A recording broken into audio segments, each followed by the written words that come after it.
Hi, I'm Brent Bailey. I'm Executive Director of the West Virginia Land Trust, and when I'm not saving land, I'm often in the kitchen.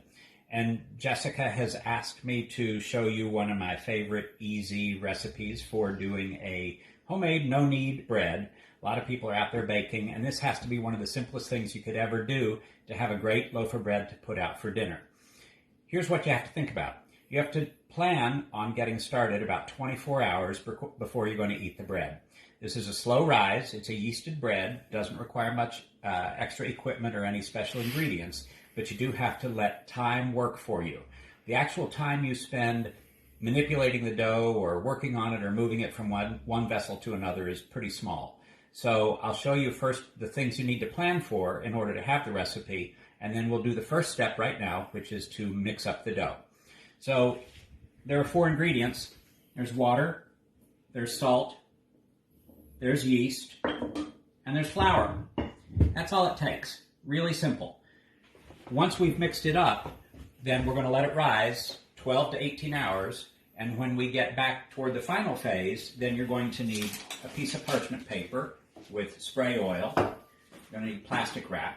And you're going to need a vessel with a domed lid, something that it can bake in the oven. So this Dutch oven is a really good example. This loaf that we're making might be a little bit small for a Dutch oven this size. You're going to have to play with it. Try it once, see if what you've got works. If not, then adjust. This is the one that I will use because it's just the right size. It's a Fiesta-ware, domed lid, rounded bottom. And we will bake that in the oven for the final step. And then to know that you're done, you're going to want to use an instant read thermometer. A lot of people have this for meat. Works well for bread. When your bread is 210 degrees internal temperature, it's done. This is a real lifesaver so you don't end up with a gummy loaf. And you're going to want a wire rack to let the loaf cool on for at least an hour and a half, maybe 2 hours before you eat it, because otherwise it will be gummy. So here's the first step. You've got 3 cups of flour. I pre-measured this just like they do on the cooking shows. You want to mix into the dry ingredients 1 1/4 teaspoons of salt and 1/4 teaspoon of yeast. This yeast is, I buy it in jars. You can get it in packets. Whether you use instant yeast or regular yeast, it doesn't much matter. But 1/4 teaspoon is a really small amount. That's less than one of the packets you'll get in the store. You can use a partial packet, fold it up, and save it for the next time. Put that in too. You mix it up. Mix those dry ingredients. And then you just pour in your water. How much water? And the water is 1.5 cups. Thank you. My camera person is very helpful. Water is 1.5 cups of water. You can use a little bit more if you want. But this is going to be a really wet dough tomorrow after we've let it rise overnight. When you first start, it's going to seem like it's dry. And you just have to keep stirring as that flour gets hydrated with the water that you put in. You can see that bit by bit it starts to pick up all the flour. And it's really kind of a shaggy mess. This is a recipe that came out in the New York Times from Mark Bittman, which was based on a recipe called No Knead Bread from a baker named Jim Leahy. This is the same set of ingredients and the same quantities. I've modified the second half after the dough has begun to rise according to a technique recommended by Cook's Magazine. It's a little bit easier because it doesn't require that you handle a lot of hot cooking instruments. But we'll show you that in the next segment. Here it is. It's kind of a mess. That's simple. It's all you really need to do. Mix it up. I'll scrape that off and clean it up, and then I'll cover this with plastic wrap. Leave it at room temperature overnight. Let it rise for 12 to 18 hours. That's all you need to do to get it started. So we'll check back in the next segment after the yeast has worked its magic. Okay, so here we are. The dough has been rising overnight. It's been almost 15 hours, which means, it's within your 12 to 18 hour window. It's flexible. This stuff is not real fussy. I should have said in the last video that the flour I'm using is all-purpose white flour. You can use bread flour. You can use other stuff. Once you've mastered the basic recipe, if you want to try with other flours or put in herbs or do some other variation, it's really fun to play with. But for the moment, I just want to show you how nicely risen this is. And this is what you want it to look like. Remember when it looked like just a shaggy mess the last time? And now that it has risen, it's got all these little bubbles and spots that are air holes, so the yeast has been doing what it's supposed to do. This is giving lift to the dough. It's expanding those gluten strands so that the dough is going to hold well together. And it's a wet dough so that when it really gets into the hot oven, all those bubbles that are on the inside are going to be expanding from the heat, and they're going to create those nice cells that make that great interior structure for a really good loaf of homemade bread, but the outside will be crusty. So all we need to do now is, this has been working so hard for its 15 hours, that we want to take it out and give it a loose shape and let it rest for a few minutes before we actually let it start to rise.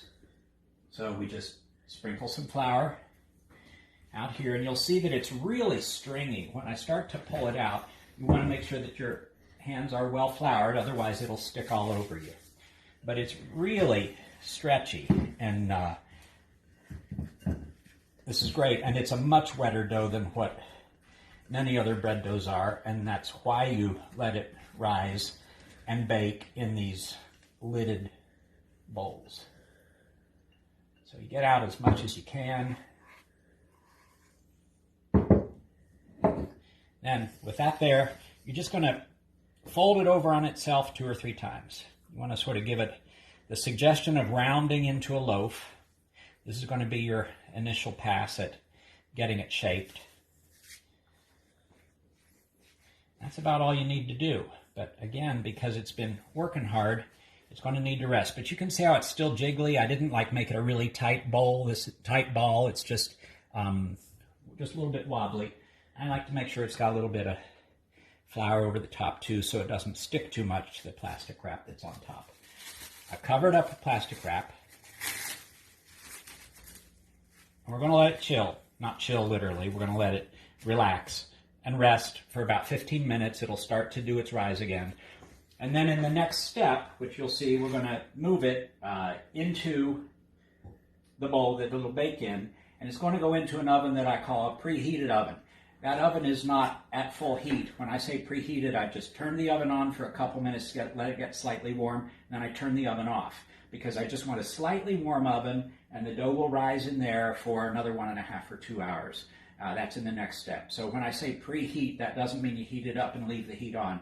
It means you've just taken the chill off and gotten the dough into a nice soft space where it'll be 100 to 120 degrees. So that'll do it. We'll be back in 15 minutes and move that dough along. So we have let this dough rest for about 15 minutes, and now all we're going to do is transfer it onto parchment paper and then into the cooking bowl. And that's going to be the last time you really have to touch or work with the dough very much. I mean, it's really simple. So we spray this. It's about a 12 by 12 inch piece of parchment paper. Take off the plastic wrap, scoop it up so that it has sort of a seam on the bottom. It's a little bit sticky, but do your best. Flour your hands if you need to.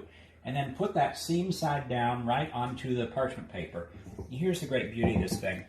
By the way, your parchment paper is available in the supermarket. People use it often on a sheet of cookies or to wrap food in if you're going to freeze meat or something like for your freezer.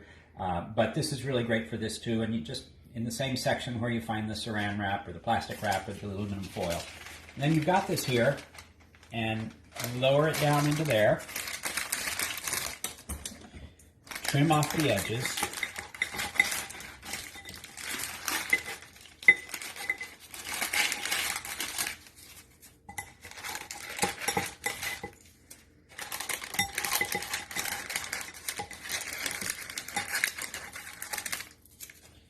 And bring out that plastic wrap one more time to cover it over. So this is going to rise now. It's going to take maybe an hour and a half or 2 hours. You'll know it's done if you gently poke it and the indentation from your finger doesn't spring right back. That means that it's pretty ready to go. It'll be puffy, it'll look lumpy, it will almost have doubled in size.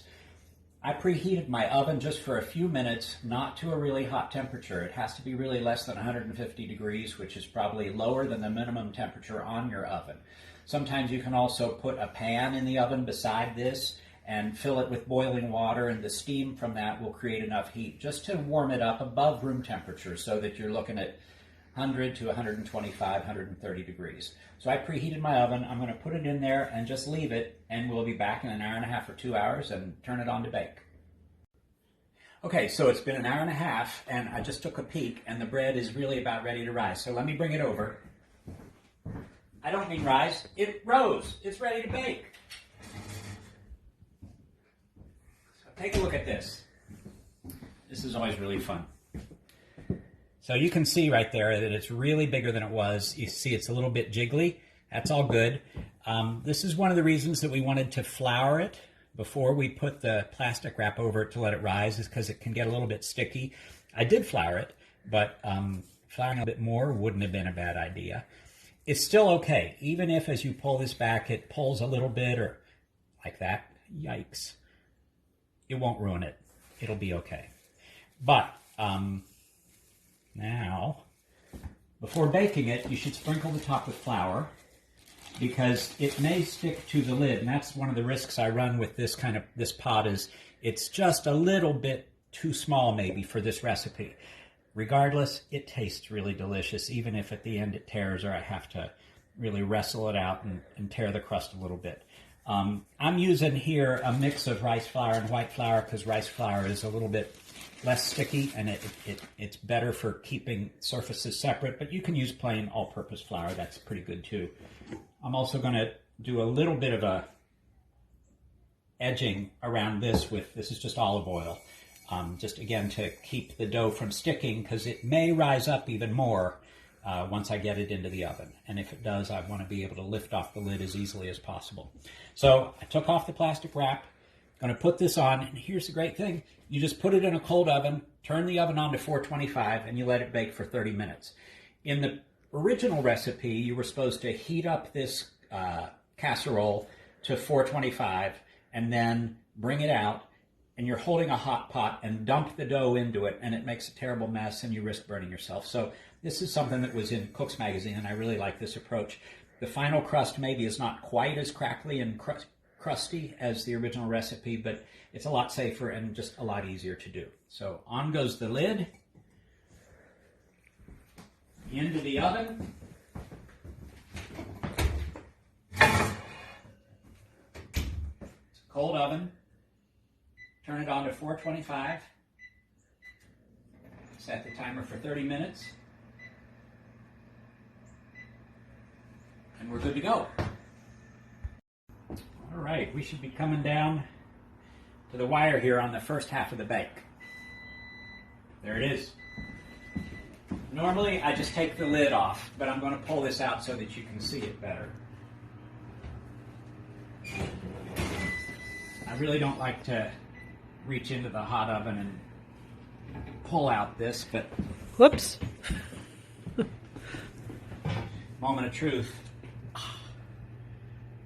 Now, how about that? Back it goes for 30 more minutes without the lid. And then it's bread.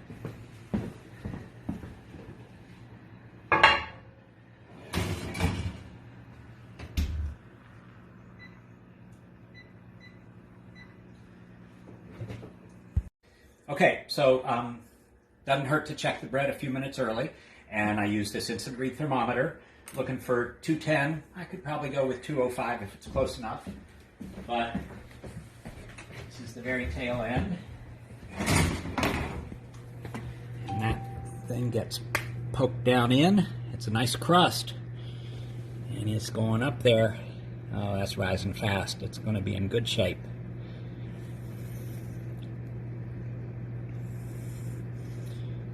$200, $205. We're there. That's good enough. So we'll take it out. And this just easily turns over. Parchment paper comes right off, and you let it cool. Now, is that a thing of beauty or what? I mean, I didn't want to brag, but it is. Okay, so it's been 2 hours. I've let the loaf cool. If you don't let your loaf cool and you try to get into it too soon, it's going to be gummy. I find that walking around the kitchen with a knife in my hand is a good way to keep people away from cutting into the loaf too soon. It does discourage them. But just let me mention a couple of things. One is that when you take the loaf out of the oven, if you think it's a little bit soft on the bottom, and I think this one was after I had last signed off, you can always put it back in the oven for a few more minutes just to let it crisp up a little bit so it has a better crust. And hang on, and camera person wants to ask something. Not in the pan. Not in the pan, correct. Just put it right back into the oven. I usually use a baking stone in the oven, and that harsh surface with the hot temperature will crisp up the bottom so that when you put it onto a rack, then it doesn't get rack marks across the bottom. But even if you don't, it's going to be okay as long as you had it at 210 degrees. So when you're ready to cut it, unless you're going to eat the whole thing at once, which is kind of tempting, the way that I really like to do this for a round loaf is to cut it in half.